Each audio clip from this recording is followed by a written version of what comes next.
올해는 우리 성터교회 옛 재건 서울교회 설립 70주년 되는 해입니다. 70년이라는 세월이 짧다면 짧지만 또 그렇게 짧지 않은 그러한 시간입니다.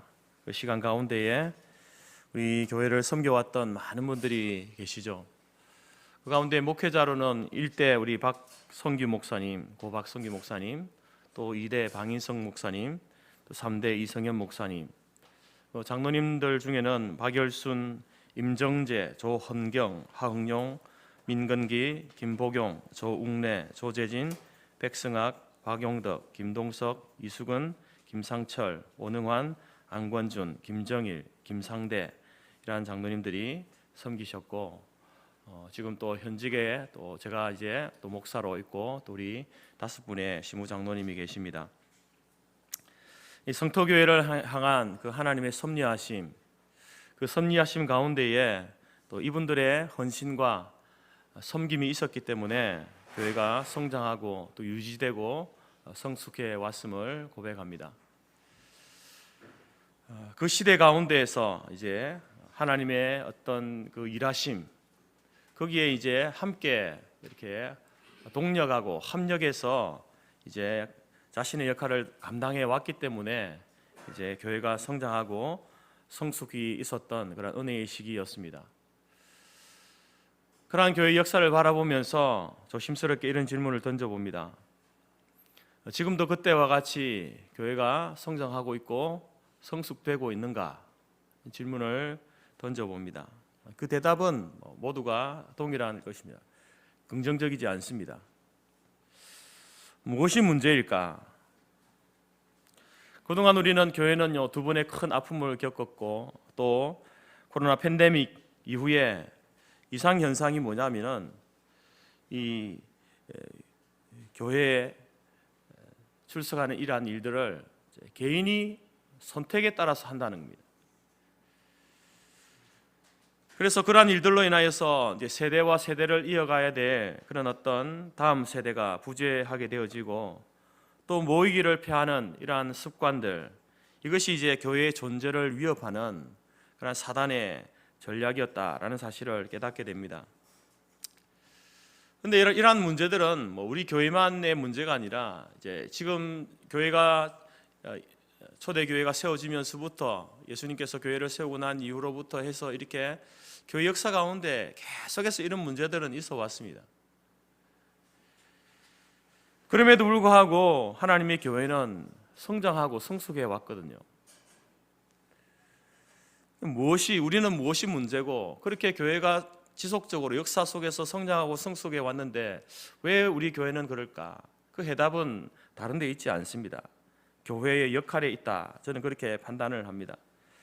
교회가 분열되거나 혹은 또 코로나 팬데믹 같은 이러한 이상 현상이 있다 할지라도 교회가 교회의 역할을 제대로 감당해 나간다고 한다면 교회는 성장하고 성숙해 하게 되어 있습니다.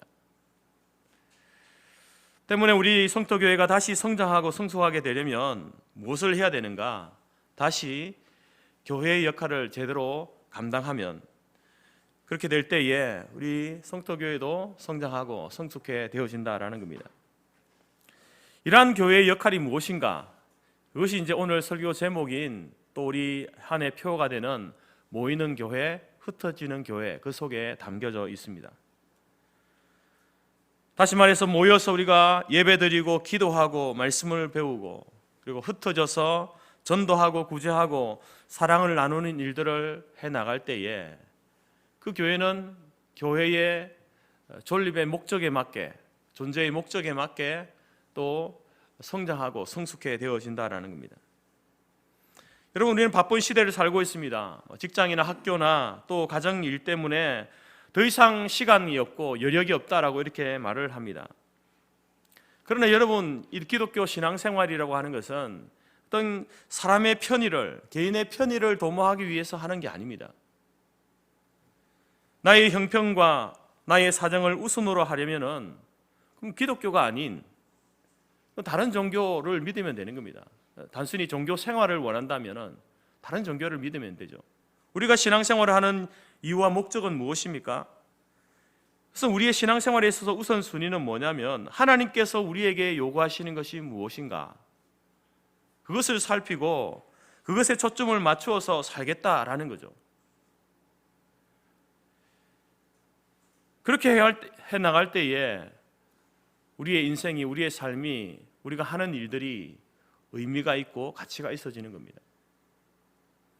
그래서 저는 2024년 우리 교회 표어를 모이는 교회, 흩어지는 교회로 이렇게 정했습니다.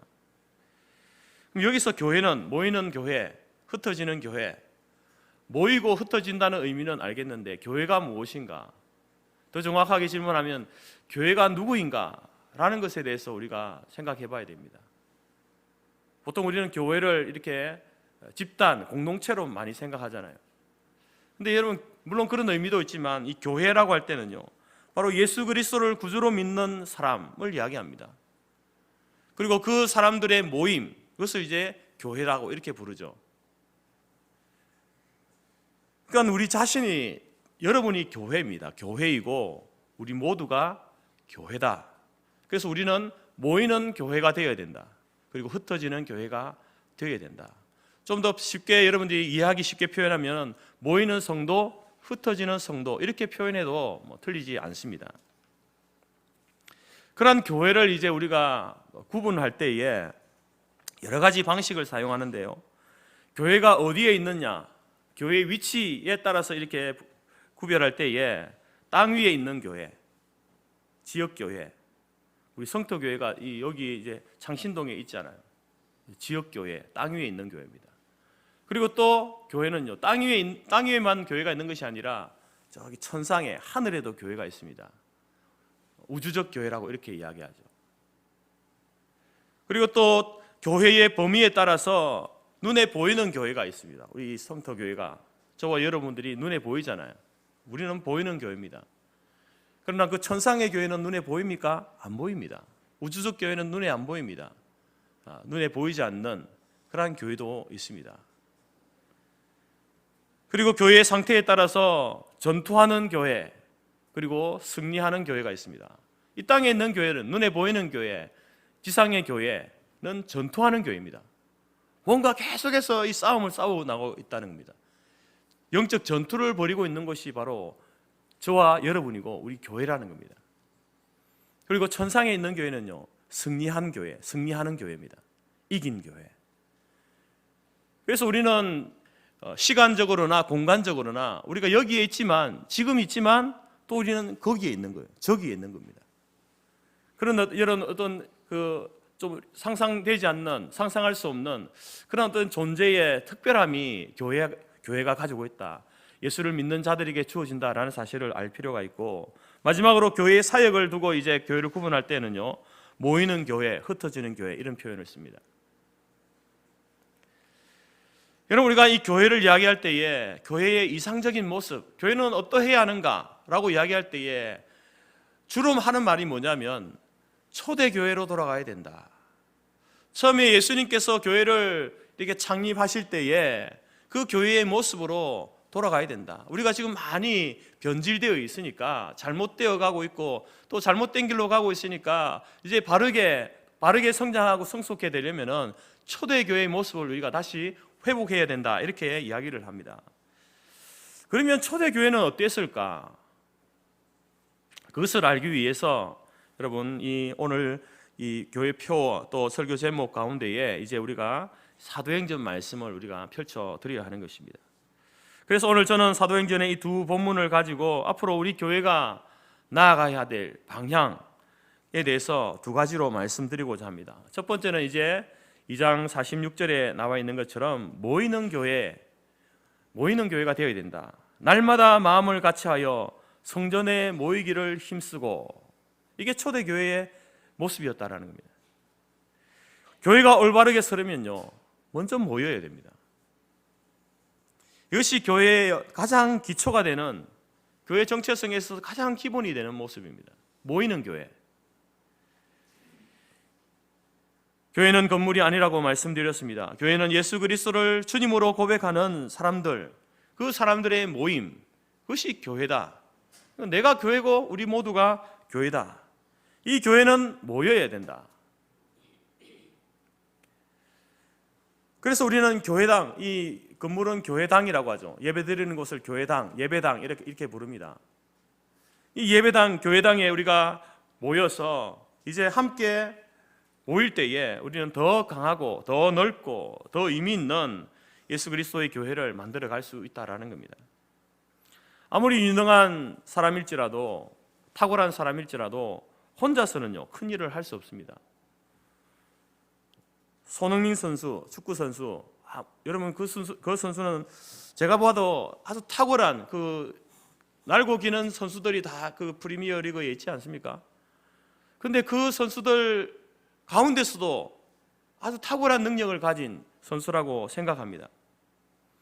그렇다고 해서 여러분, 손흥민 선수가 축구를 할 때에 혼자서 그라운드를 뛰면 이길 수 있겠습니까?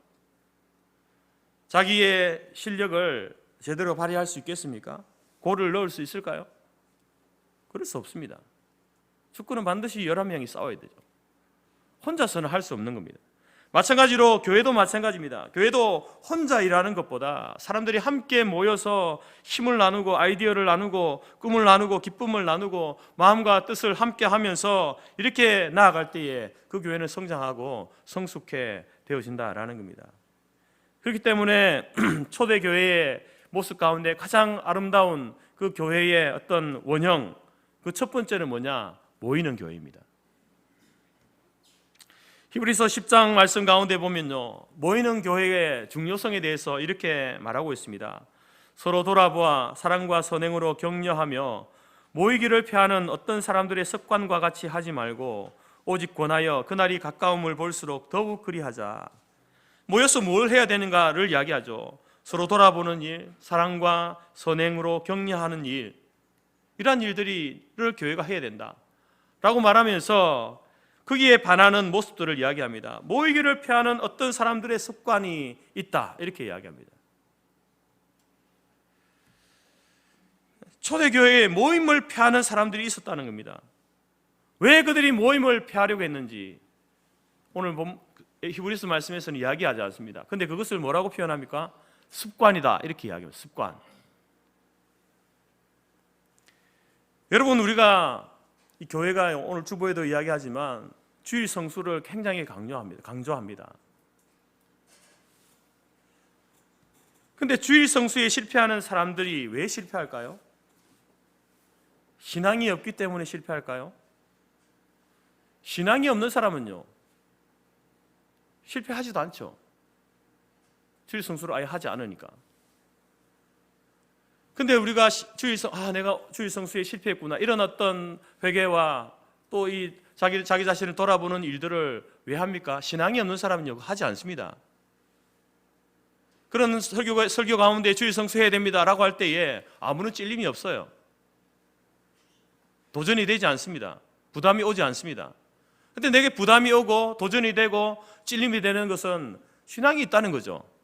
근데 왜 실패할까요? 그것은 상황에 졌기 때문에 그렇습니다. 우리의 신앙은 항상 상황과 갈등을 합니다. 신앙과 상황이 갈등을 하거든요. 싸운다는 이야기입니다. 근데 그 갈등 속에 신앙이 이기는 습관을 가진 사람은요 주일 성수합니다. 제대로 합니다. 그러나 매일 그 상황에 지는 습관을 가진 사람은요 주일 성수하지 못합니다. 그리고 이런 사람들에게는요 늘 핑계가 있죠. 핑계가. 이래저래서 내가 주일 성수를 못했습니다. 핑계가 있습니다. 여러분, 서구 유럽의 교회들, 그 건물들이요 왜 박물관이 되고 왜 술집이 되고 왜 음식점이 되었을까요? 어떤 신앙의 윤리나 도덕이 땅에 떨어진 지 오래됐습니다. 여러분, 나라마다 어떤 윤리나 도덕이 좀 상대적일 수 있지 않습니까? 우리는 이렇게 이제 기침을 하는 걸 다른 사람에게 좀 이렇게 예의가 벗어난다 이렇게 생각하지 않죠. 서양 사람들은 그렇지 않거든요. 근데 우리는 막 사람 앞에서 코를 확 푸는 거를 예의 없다 이렇게 생각하지만 또 서양 사람들은 그렇게 생각하지 않습니다. 이 도덕이나 윤리 이런 부분들은요 상대적일 수 있습니다. 일반적인 도덕, 일반적인 윤리 말입니다. 근데 이러한 부분들이 신앙의 영역에까지 침범해 온 겁니다.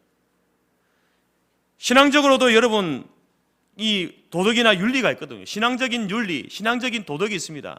다시 말해서 성도로서 마땅히 지켜야 될 부분들이 있는 거죠. 그것은 뭐 사람들이 정한 것이 아니라 하나님께서 우리에게 정해주신 거예요. 교회 역사 속에서 교회 회의를 통해서 정한 겁니다. 그런 어떤 신앙의 ABC를 상대적인 것으로 생각해서는 안 됩니다. 그러니까 이럴 수도 있고 저럴 수도 있다 이렇게 생각하면 안 되는 겁니다. 예를 들어서 주일 성수, 말씀, 기도, 직분 이러한 것들 해도 되고 안 해도 되는 것으로 생각하면 안 됩니다. 내가 구원받은 성도라고 한다면요 마땅히 해야 될 것들입니다. 당연히 해야 될 것들이죠. 하나님께서 구원받은 자들에게 주신 마땅한 책임, 이것은요 내 상황에 따라서 변할 수 없는 겁니다. 해도 되고 안 해도 되는 그러한 일들이 아니다라는 것이죠. 서구 사회가 왜 교회당들이 그렇게 변했는가? 그 어떤 상대적인 윤리가 교회 안으로 들어온 거예요. 하나님께서 우리에게 명령하신 이것들도 내 상황에 따라서, 내 형편에 따라서 할 수도 있고 하지 않을 수도 있다 이렇게 생각하니까 주일 성수가 깨어지는 거예요. 하나님이 주신 직분을 가볍게 여기는 겁니다. 거기에 더하여서 육신의 쾌락과 또 현대의 재미를 쫓는 어떤 시대 현상들이 따라오면서 그러다 보니까 모이기 싫어지는 거예요. 교회 사람이 모이지 않으면 어떻게 됩니까? 교회 운영을 하거나 관리하는 일이 제대로 되지 않죠. 그래서 교회를 박물관으로, 술집으로, 음식점에 팔아버리고 교회는 텅텅 비게 되는 것입니다. 유럽이 여러분 정신적인 공황을 겪게 된 그 이유가 바로 교회가 비어지면서부터였다라는 사실을 우리가 기억해야 됩니다.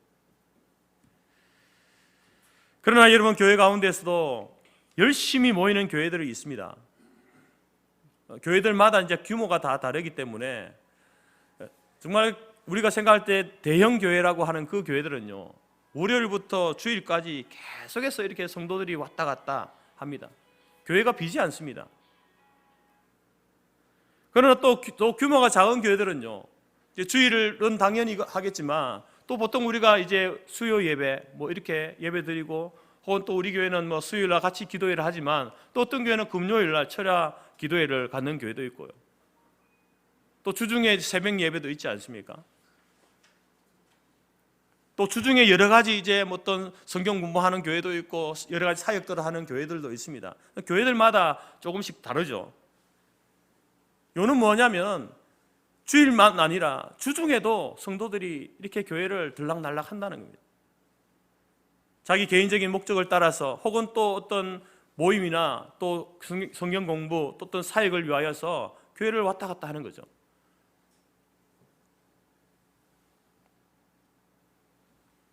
이렇게 모이는 교회로서의 그 역할을 교회가 감당하게 되면요 그 교회는 성장하게 되고 성숙해 되어집니다. 내가 모이는 교회로서 모여야 되는 교회로서 그 어떤 사명에 내가 충실하게 되면요 여러분의 신앙이 자랍니다. 성숙해 되어집니다.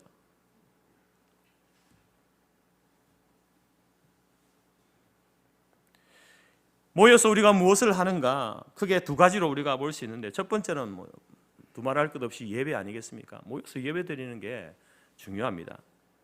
이 예배라고 하는 것은 가장 가치 있는 것을 하나님께 드리는 행위가 예배입니다. 가장 가치 있는 것을 우리가 가진 것 중에 여러분이 가진 것 중에 가장 가치 있는 게 뭡니까? 하나님께서 가치 있다고 여기시는 것은요 다른 것이 아니라 우리의 마음이에요. 정성입니다. 우리의 중심이에요. 하나님께서 원하시는 것은요 우리의 몸, 재물, 시간 이것보다요 우리의 마음을 중심을 원하시는 거예요. 월요일부터 그래서 우리는 토요일까지 이렇게 열심히 일하다가 이 주일에 세상의 모든 유혹을 다 뿌리치고 하나님 앞에 예배드리러 나오는 거죠. 그런 중심의 마음의 고백이 있는 겁니다. 나를 살려주시고 나의 필요를 채워주시고 오늘까지 나를 있게 하신 하나님께 무릎 꿇고 경배하는 것, 이것이 가장 중요하다고 생각하고, 그래서 정성스러운 마음으로 주일할 때 가장 좋은 옷을 입고 깨끗한 옷을 입고 그렇게 예배 자리로 나오지 않습니까? 하나님 이러한 모습을 받기를 원하신다는 거죠. 두 번째, 그럼 모여서 뭐 합니까? 모여서 이제 훈련을 하는 겁니다. 42절에 보게 되면 그들이 사도의 가르침을 받아, 이렇게 말합니다. 사도의 가르침을 받는다. 사도들로부터 말씀 훈련을 받았다는 말이에요. 하나님의 말씀은 영혼의 양식이다, 이렇게 이야기합니다. 사람이 육신이 살려면은 음식을 먹어야 되지 않습니까? 영양분을 공급받아야 우리가 이 육신이 유지될 수 있는 것처럼 사람도 그 안에 영혼이 있거든요. 영혼의 사람이 있습니다. 이 영혼의 사람이 유지되려면 하나님의 말씀, 영혼의 양식이 필요한 겁니다. 그것이 하나님의 말씀, 성경이라는 것이죠. 이것을 먹지 않으면, 음식을 먹지 않으면 육체가 해하여지고 약하여지고 이렇게 되는 것처럼 우리의 영혼도 그렇게 되는 거예요.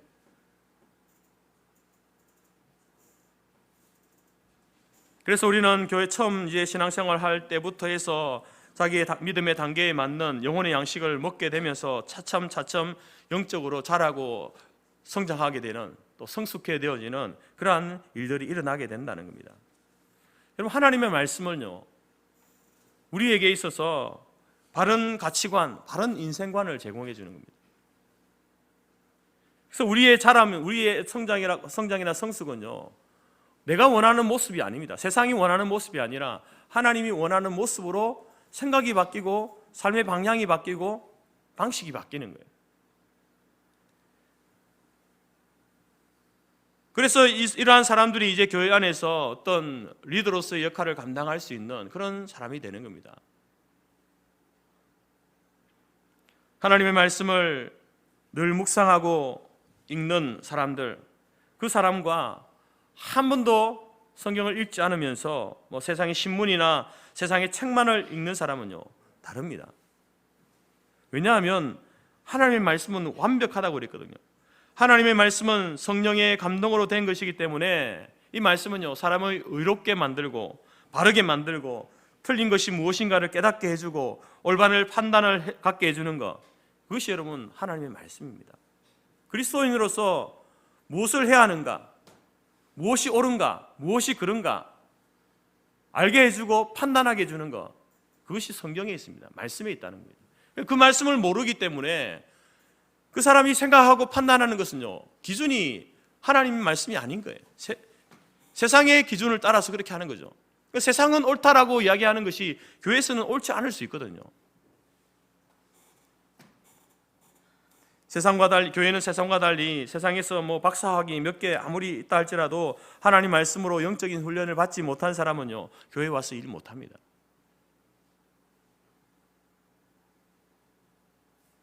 세상적인 방법을 가지고 교회에 와서 일을 하려면요, 계속해서 부닥치는 거예요.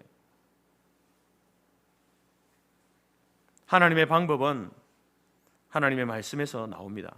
그렇기 때문에 우리는 성경을 읽고 배우고 훈련받는 그러한 일들이 필요하고, 그러한 사람들만이 교회 안에서 리더로, 지도자로 이렇게 설 수 있다라는 겁니다. 두 번째로 이제 우리 교회가 나아가야 할 방향은 흩어지는 교회입니다. 8장 4절인데요. 그 흩어진 사람들이 두루 다니며 복음의 말씀을 전할세. 모여서 예배드리고 훈련받고 성도의 아름다운 교제를 나누고, 그래서 영적으로 충전을 받고, 그리고 이제는 세상으로 나가는 거죠. 우리가 훈련받는 이유가 뭡니까? 모여서 예배드리는 이유가 뭡니까? 우리끼리 잘 이렇게 모여 있으려고 하는 게 아닙니다.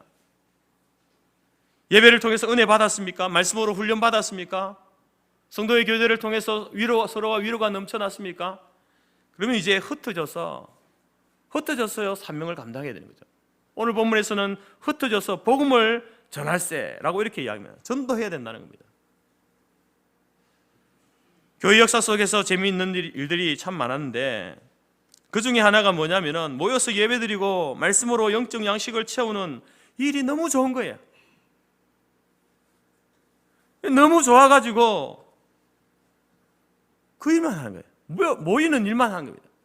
자기들만의 어떤 개토를 형성하는 거예요. 아무도 침범하지 못하는 그러한 모습으로 변해갈 때에 하나님께서는요, 그런 교회들을요 흩어버리십니다. 여러분, 초대교회가 로마의 핍박과 박해 속에 있었습니다. 그 박해와 핍박 가운데 그 초대교회 성도들이요 여러 나라로 흩어지지 않았습니까? 오늘 이 사도행전 8장 이 말씀은요 예루살렘 교회에 향한 말씀인데, 예루살렘 교회도 그 박해 때문에 바로 성도들이 흩어졌다 이렇게 이야기합니다. 흩어져서 복음을 전했다는 거죠.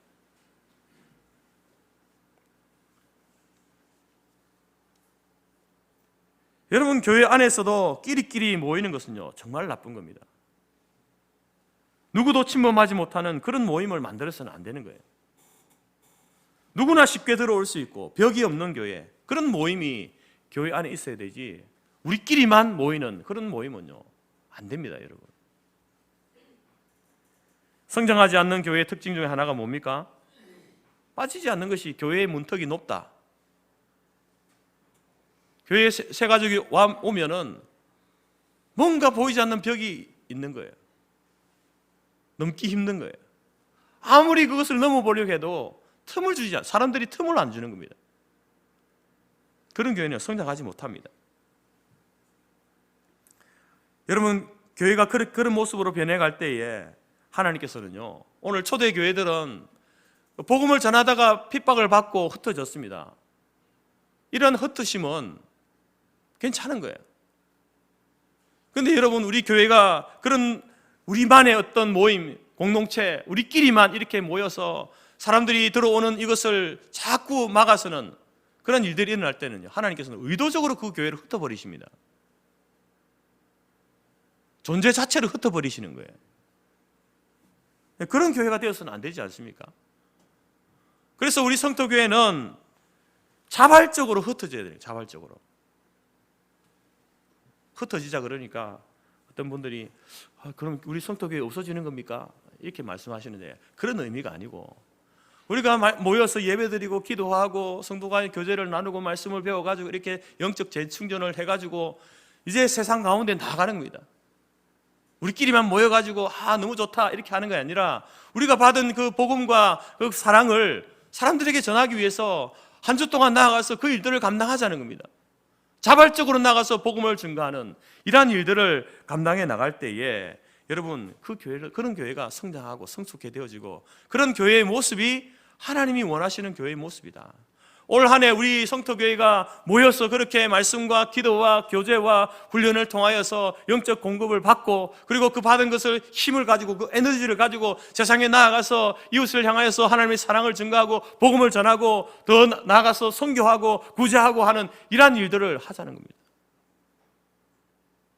그리고 다시 돌아와가지고 한 주일 동안 내 삶 속에서 어떤 일들이 있었는지, 내가 그 복음을 전하고 사랑을 나누고 할 때에 어떤 하나님의 역사가 있었는지를 또 함께 나누고, 또 서로 위로받고 격려받고 도전받고, 그리고 또 나가는 겁니다.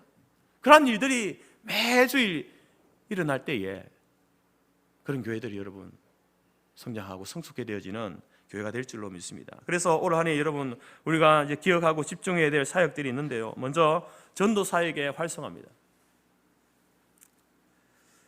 정기적으로 이제 전도 사역을 좀 해보려고 합니다. 그래서 주중에 전도 사역팀을 구성해서 이제 주중에 하루 짧은 시간이지만 정해서 이날은 우리 성토교회 전도하는 날 해서 여러분들 성도들이 나와서 함께 전도하는 시간을 갖도록 하겠습니다. 3월부터 시작될 텐데요, 여러분들 기도로 준비해 주시기 바랍니다.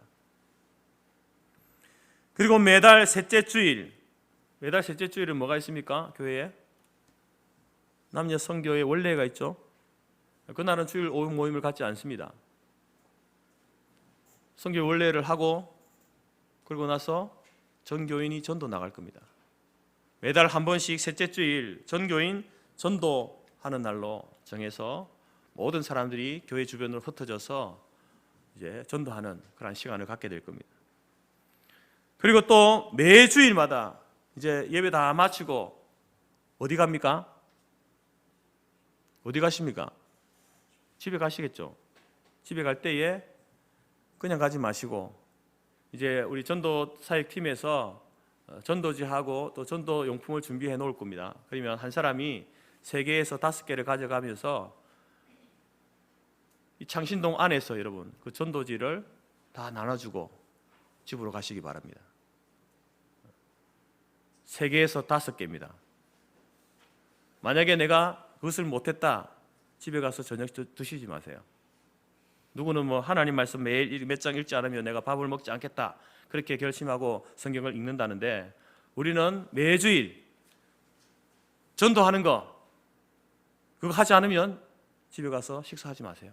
그런 마음으로 하시기 바랍니다. 그리고 비정기적인 전도 사역도 할 겁니다. 여름에 냉차 전도, 겨울에 온차 전도 이렇게 할 거고요.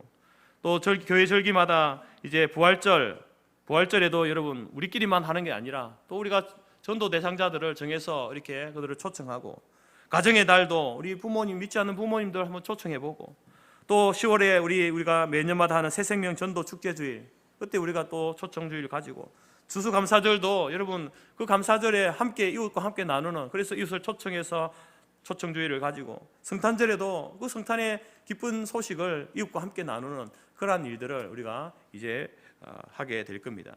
뿐만 아니라 부활절, 맥주절, 추수감사절, 성탄절, 우리가 코로나 이전에 했던 것처럼 이웃과 함께 기쁨을 나누기 위해서 떡과 빵을 나누는 그러한 일들도 우리가 또 다시 한번 하게 될 겁니다. 흩어지는 교회로서의 이런 모습들을 우리가 하자는 것이죠. 그리고 또 모이는 교회에서 이제 주일 성수는 기본이지만 이제 주일 오후 모임을 이제 광고도 했지만 부활하려고 합니다. 제가 오면서부터 이 주일 오후 예배에 대해서 이제 이야기하시는 분들이 있었습니다. 근데 그때는 뭐 보니까 나이 드신 권사님들만 이야기하더라고요. 젊은 사람들은 전혀 생각이 없고, 왜냐하면 편하거든요. 주일 오후에 한 번만 예배드리고, 저도 편합니다. 근데 뭐 성도들도 편하지 않겠습니까? 한번 예배드리고 이렇게 있다가 교회 가서 자기 할 일을 하고 하면 얼마나 편합니까? 근데 이제 그런 요구가 있어 왔는데 특정 세대만 있어서 제가 대구를 이렇게 시도하지 않았습니다. 근데 이제는 많은 분들이 요구가 있고 또 필요에 의해서 주일 오후 모임을 가지려고 합니다. 시간은 매주일 2시에 하겠는데요. 물론 이제 성도들의 제안을 듣고 또 당회의 어떤 거쳐서 조정할 수도 있음을 알려드립니다. 매달 셋째 선교 원래 주일 전도 주일에는요 또 쉬고, 연 사회 정기 재직회 주일에도 오후 모임을 갖지 않으려고 합니다.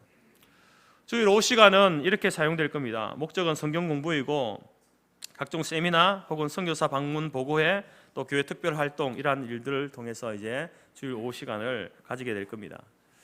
새롭게 이전에 여러분들이 아마 주일 오후 예배라고 이렇게 있었겠죠. 주일 오후 예배는 아니고요. 주일 오후 성경 공부 시간입니다. 모임 시간을 갖고 이제 할 때에 우리 재직들로부터 해서 모든 분들이 적극적으로 동참해 주시기 바랍니다.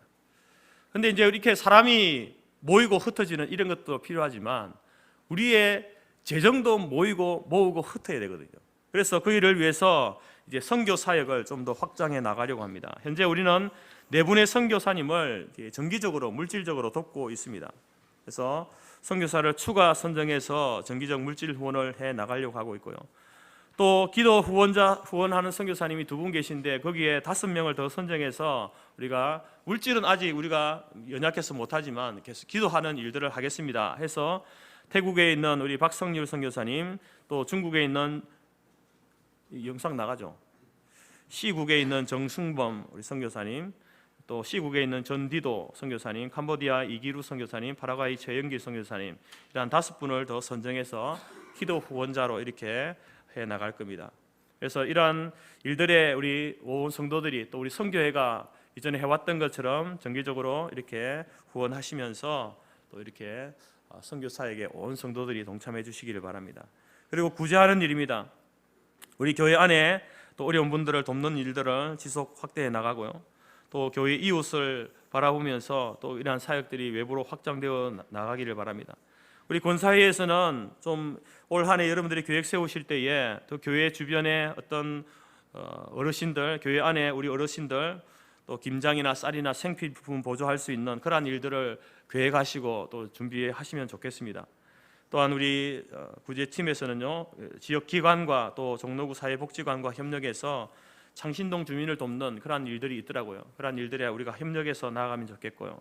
또한 서울로회사나 개척교회, 미자렉교회를 지금처럼 지속적으로 나가기를 바랍니다. 그래서 여러분들이 우리가 선한 사역해서 교회에 뭐 일반 헌금 말고 목적으로 드리는, 특별 목적으로 드리는 헌금들이 몇 가지 있지 않습니까? 그러한 일들에 적극적으로 동참해 주시길 바랍니다. 그리고 장학 사역이죠. 우리 교회 유초등부, 청소년부, 청년부 소속된 다음 세대 그 아이들을 또 정기적인 장학금을 다시 회복하여서 지급하려고 합니다. 또한 교회 주변의 학교들과 연계해서 졸업 시즌에 또 교회 이름으로 장학금을 지급하는 일들을 하려고 합니다. 이렇게 사람도 모이고 흩어지고 우리의 물질도 모으고 또 흩어서 이렇게 보내는 이러한 사역들을 우리가 이 한 해 감당해 나가려고 합니다. 이러한 일들을 감당할 때에 여러분 그 교회는 자동적으로 성장하고 성숙해 되어져 있습니다.